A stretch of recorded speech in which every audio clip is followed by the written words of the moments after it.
नमस्कार दोस्तों, संबल एकेडमी में आपका स्वागत है।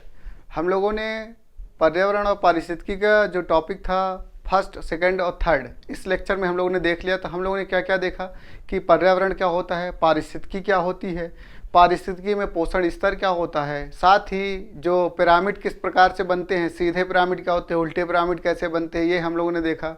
संख्या पिरामिड देख लिया। फिर उसके बाद हम लोगों ने उसमें सभी प्रकार के पिरामिड को देखते हुए आहार श्रृंखला, आहार जाल देखा, और साथ ही हम लोगों ने कुछ टर्मिनोलॉजी को भी डिस्कस किया था। और साथ ही अब जो इससे होने वाले, जैसे वायु प्रदूषण जो हम लोगों ने पढ़ा था, जो पिछला लेक्चर था, तो पिछले लेक्चर से वायु प्रदूषण मैंने समाप्त कर दिया था। उसके बाद हम लोग यहाँ वायु प्रदूषण से होने वाली जो समस्याएं हैं या जो उत्पन्न होने वाले रोग हैं, वो चाहे वायु प्रदूषण हो, जल प्रदूषण हो, तो उससे होने वाले जो डिजीज़ हैं उसके बारे में हम लोग यहाँ डिस्कशन आज करने वाले हैं। तो बिल्कुल यहाँ ध्यान रखना आपको कि यहाँ से क्वेश्चन आपका गलत नहीं होना चाहिए, क्योंकि अगर आप यहाँ से क्वेश्चन गलत करते हैं तो आप कंपटीशन से बाहर हो जाएंगे। इसलिए ये सरल टॉपिक है, और अगर एक दो बार आप इस वीडियो को देख लेते हैं तो पूरे क्वेश्चन आपको यहीं से मिल जाएंगे। और हमने क्या किया था, पूरा जो कलेक्शन है बुक से आपको एक जगह पर लाने का प्रयास किया है, और यहाँ पूरे अभी तक के यूपीपीसीएस, एमपीपीएससी और यूपीएससी में आए हुए जितने भी क्वेश्चन हैं वो आपको यहाँ हमने जोड़ के रख दिया है। तो एक साथ ही आपको एक ही वीडियो में पूरी जो सीरीज है इसकी मिल जाएगी। तो आइए हम लोग शुरू करते हैं। सबसे पहले देखिए, तंत्रिका तंत्र को जो प्रभावित करने वाला अंग कौन, मतलब चीज है, वो सीसा है। तो सीसा जो धातु है वो किसको प्रभावित कर रही है, तंत्रिका तंत्र को। तो तंत्रिका तंत्र को डायरेक्ट आपसे क्वेश्चन पूछेगा को सीसा को मतलब सीसा किसको प्रभावित कर रहा है, तो तंत्रिका तंत्र को। दूसरा बेंजीन।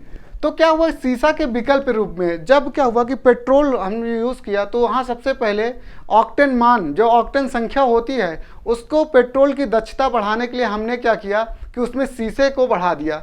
जब शीशे की मात्रा हमने बढ़ाया तो उसके ऑक्टेन मान में वृद्धि हुई। लेकिन जब ऑक्टेन मान को हमने देखा कि शीशा में जो ऑक्टेन मान है वो तो बढ़ गए, लेकिन शीशा से तंत्रिका तंत्र प्रभावित हो रहा है। तो इससे बचने के लिए हमने बेंजीन और टोल्यूरीन का प्रयोग किया।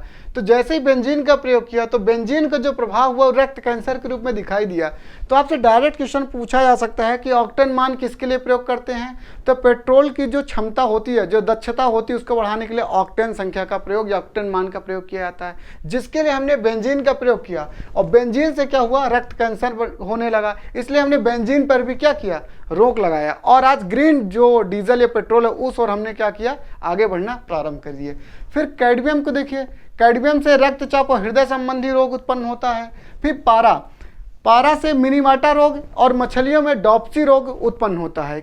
जो मिनीमाटा डिजीज है, यह जापान की मिनीमाटा जो खाड़ी है उसके नाम पर इसका मिनीमाटा डिजीज नाम रखा गया, क्योंकि सबसे पहले पारा की अधिकता के कारण वहाँ की मछलियों में सबसे ज़्यादा डॉप्सी रोग हुआ, और उसी को ही क्या बोला गया, मिनीमाटा डिजीज बोला गया। फिर यहाँ आप देखिए, सिलिकोसिस जो डिजीज़ होती है, सिलिकोसिस डिजीज़ वो सिलिकॉन की मात्रा अधिक जो होने से होती है। जो सिलिका से जुड़ा हुआ उद्योग होता है उन क्षेत्रों में सिलिकोसिस से जो डिजीज़ होती है इसकी अधिकता होती है। फिर बाइसिनोसिस जो डिजीज़ होती है वो कपास तंतु, जहाँ रेशा बनाए जाते हैं कपास से या वस्त्र बनाए जाते हैं, उन क्षेत्रों में ये इसका प्रभाव दिखाई देता है।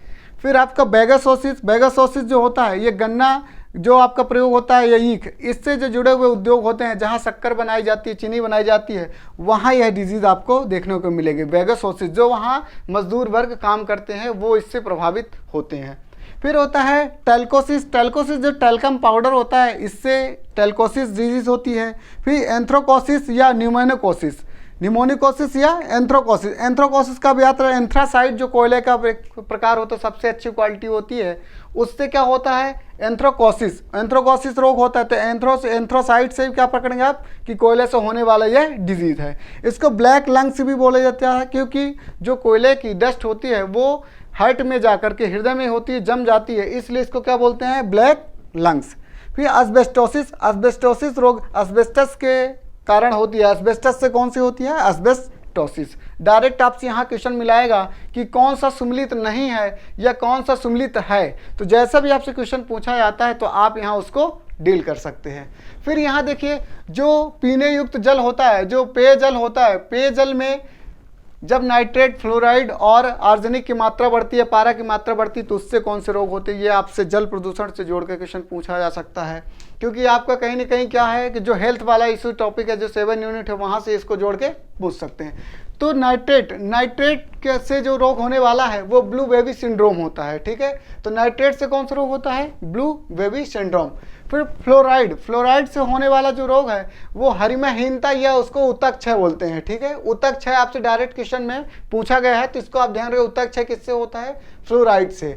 फिर साथ ही क्या होता है? एस्केलेटन फ्लोरोसिस होता है। तो एस्केलेटन जो फ्लोरोसिस है ये फ्लोराइड की मात्रा जब अधिक बढ़ जाती है इससे होता है। तो जो वेस्ट बंगाल है जहाँ यमुना और गंगा नदियों के जो निक्षेप हैं सबसे अधिक हुए हैं इन क्षेत्रों में, तो जहाँ फ्लोराइड वेस्ट बंगाल में जहाँ ज़्यादा निक्षेप हुआ तब सबसे ज़्यादा इसमें जो फ्लोराइड पाया जाता है वो वेस्ट बंगाल में पाया जाता है। तो इसको आप ध्यान रखेंगे, सबसे ज़्यादा जो प्रभावित क्षेत्र वो वेस्ट बंगाल का है। फिर उसके बाद आर्सेनिक से जो होने वाला रोग है वह ब्लैक फुट डिजीज है या इसको काला पाँव है, तो ये भी क्वेश्चन पूछा जाता है। और ये आर्सेनिक से पशुओं की क्या हो जाती है? मृत्यु भी हो जाती है, तो इसको ध्यान रखेंगे। पारा आपने देख लिया था कि इससे मिनीमाटा डिजीज या डॉप्सी रोग जो मछलियों में होता है वो होता है। फिर आप देखिए लाइकेन, जो लाइकेन होता है ये जो वायु प्रदूषण होता है, तो वायु प्रदूषण का सूचक का कार्य करता है। किसका? वायु प्रदूषण का सूचक का कार्य करता है, ठीक है। तो वायु प्रदूषण का सूचक कैसे करता है कि जो लाइकेन होती है ये नगरीय क्षेत्र जो होते हैं, नगर के चारों ओर जो इसके विकास इसका लाइकेन का नहीं होता है। जब इसका विकास इन क्षेत्रों में नहीं होता है तो विद्वान ये मानते हैं क्योंकि लाइकेन वायु प्रदूषण को ज़्यादा सेंसिटिव होता है, तो इस वजह से अगर इन क्षेत्रों में नहीं पाया जाता है तो इसका ये लगाते हैं कि अगर लाइकेन जिन क्षेत्रों में नहीं पाया जाता वो कहीं ना कहीं वायु प्रदूषण से प्रभावित क्षेत्र हैं। तो आप ये लाइकेन किसका सूचक है? वायु प्रदूषण का, ये ध्यान रखेंगे।